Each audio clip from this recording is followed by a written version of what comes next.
أعوذ بالله من الشيطان الرجيم. بسم الله الرحمن الرحيم. السلام عليكم ورحمة الله وبركاته. الحمد لله رب العالمين وبه نستعين على أمور الدنيا والدين. أشهد أن لا إله إلا الله ولي الصالحين، وأشهد أن سيدنا محمدا عبده ورسوله وصفيه وخليله صلى الله عليه وعلى آله وصحبه أجمعين. أما بعد, ndugu zangu Waislamu na wasiokuwa Waislamu pia mnaoangalia chaneli yetu ya Islamic Podcast, leo tunaendelea na mada yetu ama darasa yetu. Uislamu ni dini ya kweli. Uislamu ni dini ya haki, na ndani ya Uislamu hakuna ambacho kilichoachwa. Leo darasa yetu tunazungumzia, ama kichwa cha habari kinasema, zungumzeni na watu kwa maneno mazuri. Zungumzeni na watu kwa maneno mazuri. Aweza mtu akashangaa na akafikiria, kwa nini shekhe leo kaleta mada hii? Mada hii ni muhimu sana, ama darsa hii ni muhimu sana. Mwenyezi Mungu Subhanahu wa Ta'ala ndani ya Qur'ani ametutaka sisi wanadamu tuishi na watu, lakini pia tuzungumze na watu kwa maneno yaliyo mazuri. Na ndani ya Qur'ani haijaacha chochote, kama ambavyo Mwenyezi Mungu Subhanahu wa Ta'ala anasema katika suratul An'ami aya 38, akisema ma faratna fil kitabi min shay'in, kwamba hatukuacha chochote ndani ya Qur'an. Kwa hiyo kuzungumza na watu kwa maneno mazuri ni maelekezo ya Mwenyezi Mungu Subhanahu wa Ta'ala ndani ya Qur'ani, pale ambapo Mwenyezi Mungu Subhanahu wa Ta'ala alituelekeza na akatutaka tufanye hivyo aliposema, waqulu linnasi husnan, zungumzeni na watu maneno mazuri. Haya ni maelekezo na ni maneno pia ya Mwenyezi Mungu Subhanahu wa Ta'ala. Allah anasema ndani ya Qur'ani kwamba waqulu linnasi husnan, zungumzeni na watu maneno mazuri. Katika aya hii kuna mambo makubwa tunayojifundisha. Jambo la kwanza, mukhatabatu sa'ili almuhtaji bikalamin hasanin. Tunachojifundisha hapa ni kuzungumza na mtu anayeuliza ama mtu anayeomba kwa mazungumzo ama kwa lugha iliyokuwa nzuri. Na hapa asaili almuhtaji aweza akawa aidha ni mwanafunzi na wewe ni shekhe ama ni mwalimu, umemfundisha masomo ambayo pengine kwake yamekuwa magumu, akawa hajaelewa vizuri, anakuja kwako shekhe wake ama mwalimu wake kutaka kupata ufumbuzi wa kina katika darasa hilo ama masomo hayo. Sasa usimkaripie, usimfokee, bali zungumza naye vizuri ili aweze kuelewa. Na haya ndio maelekezo ya Mwenyezi Mungu Subhanahu wa Ta'ala aliposema waqulu linnasi husnan, zungumzeni na watu kwa maneno mazuri. Lakini asaili muhtaj anaweza akawa ni mpita njia. Asaili muhtaj anaweza akawa ni mgeni, anauliza sehemu aliyoelekezwa amepotea ama kasahau, anakuuliza. Usimkaripie, usimfokee, mjibu kwa maneno mazuri, mjibu kwa wema ili apate faraja. Lakini asailul muhtaj, muulizaji ama muombaji, mwenye kuhitajia jambo, aweza akawa ni jirani yako, jamaa yako, mke wako, ndugu yako, rafiki yako wa karibu, pia aweza akawa ni sailul muhtaji.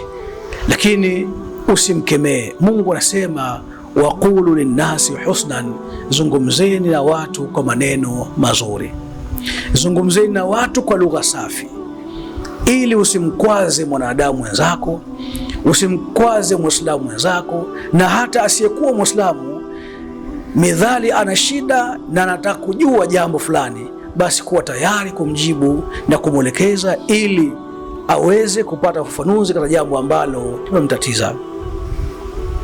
Lakini pia katika jambo la pili katika aya hii, waqulu linnasi husnan, zungumzeni na watu kwa maneno mazuri. Tunasoma hapa pia mukhatabatul jahili alhasidin bilutfin, pia unaweza ukazungumza na mtu mjinga kabisa, tena hasidi yako, lakini Uislamu unakutaka uzungumze naye bilutfin, kwa lugha nzuri, lugha ya safi kabisa, lugha ya upole. Aweza kawa ni mjinga, na huyu aljahilu alhasidi, mjinga tena mwenye kukuhusudu, aweza akawa jamaa yako pia, rafiki yako, anakutukana, anakukebehi, anakudharau, anakuvunjia heshima, lakini kwa sababu ni mwanadamu, Mungu anasema waqulu linnasi husnan, zungumzeni na watu kwa maneno mazuri. Aweza akawa pamoja na ujahili wake, pamoja na hasadi kubwa anayokufanyia, pengine kwa ule wema kumonyesha, unazungumza naye vizuri, unasema naye maneno ya maana, unazungumza naye kwa ungwana, yawezekana akapata funzo na fundisho, ikawa ni sababu pia ya kumwokoa katika dhima alikuwa nayo ama dhahama alikuwa nayo ya kufanya husuda kwa watu, hali ya kuwa husuda ni jambo ambalo limekatazwa Mwenyezi Mungu Subhanahu wa Ta'ala. Lakini pia wema umegawanyika. Allah aliposema waqulu linnasi husnan, zungumzeni na watu kwa maneno mazuri, uzuri umegawanyika. Uzuri umegawanyika, tunaambiwa yanqasimu alhusni ila qismaini, uzuri umegawanyika katika mambo mawili. Yanqasimu alhusni ila qismaini, uzuri umegawanyika katika mambo makuu mawili. Jambo la kwanza allafdhiyu, na jambo la pili maanawiyun. Jambo la kwanza ni jambo la wazi kabisa. Kuna uzuri wa wazi, yani ukimtazama tu mtu na ukimsikiliza, ile akhlaqi yake, ongea yake, tabia yake, unajua huyo mtu ni mwema, ni mtu ni mzuri kwa tabia.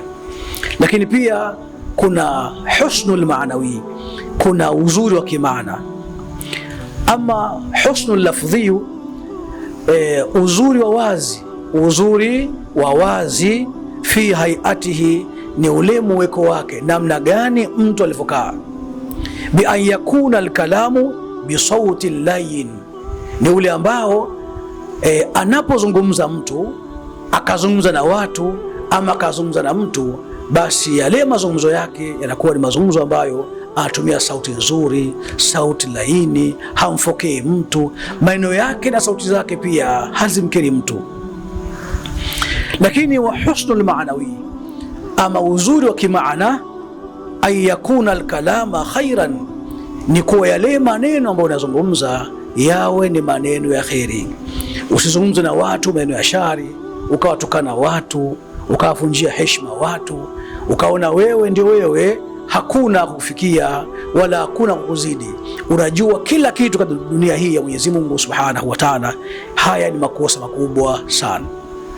Lakini pia katika mazungumzo, ndugu zangu Waislamu, pale Mwenyezi Mungu aliposema waqulu linnasi husnan, zungumzeni na watu kwa maneno mazuri, pia kuna adabu ya kuzungumza. Kuzungumza pia kuna adabu yake, na miongoni mwa adabu za mazungumzo muraatul kam, ni kuchunga kiwango cha maneno. Umekaa na watu, basi chunga kiwango cha maneno, usiwe mzungumzaji sana, yani mpaka watu wakakuona kama hauna adabu. Na pengine umekaa na mashekhe zako, umekaa na walimu zako, umekaa na watu wanakuzidi umri, hasa wewe unataka uwe msemaji sana kuliko wale ambao ulikuwa nao pale, ili uonekane kama wewe unajua. Haifai. Hata kama jambo unalijua, basi usio mwingi wa kusema, usio mwepesi wa kusema sema sana. An-nutqu zainun wa sukutu salama. Siku zote kusema huwa ni mapambo tu, lakini amani ni ukaa kimya, watu wasije wakudharau. Anasema wala innadimta ala sukuti maratan fa ala alkalami mirara. Laiti mtu atajuta kwa kusema kukaa kimya mara moja tu, lakini akajuta kutokana na yale ambayo yamempata kule kitendo cha kukaa kimya, basi laiti angesema sana, yangemkuta makubwa. Kwa hiyo katika adabu za mazungumzo, adabu ya kwanza muraatul kam, ni kuchunga kiwango cha maneno. Uzungumze kwa kadri ya hali jinsi ilivyo, sio uwe msemaji sana mbele za watu ili uonekane wewe ni mjuaji wa kusema. Lakini jambo la pili katika adabu za maneno la kuchunga kabisa, muraatul kaifi, ni kuchunga namna ya kuzungumza. Unazungumza vipi? Unazungumza na kina nani? Unazungumza na nani? Inawezekana ile mazungumzo yako ukateleza kwa sababu ya kuongea sana, mwisho wa siku ukavunja heshima yako, ukatukana watu, ukadharau watu, ukawadhalilisha watu, hali ya kuwa jambo hili halifai kwa mujibu wa sheria. Lakini tatu katika adabu za mazungumzo, muraatul waqti, ni kuchunga wakati. Ni kuchunga wakati. Kuchunga wakati ni katika sehemu ya adabu. Ni sehemu ya adabu. Kwa sababu gani? Yawezekana watu wakakuamini na wakuona jinsi ulivyojiweka wewe, ni shekhe mkubwa sana, wewe ni msomi sana, ukapewa mfano nafasi ya kuzungumza katika shughuli fulani ama hadhara fulani, ukapewa nafasi ya kuzungumza, alafu wewe kama mtu wa mwisho. Kumbe watu wanakutega nafasi uliopewa baada ya mazungumzo yako ni muda wa kula chakula. Chakula kishaandaliwa, unasubiriwa useme kidogo, halafu watu wanawishi wale chakula. Wewe unataka uzungumze masaa matatu. Unataka uzungumze masaa matatu hali ya kuwa wewe ni msemaji wa mwisho, na kuna dalili kabisa watu wana njaa, wanataka wale wakapumzike. Kwa hiyo hii ni hatari sana, si katika adabu za mazungumzo.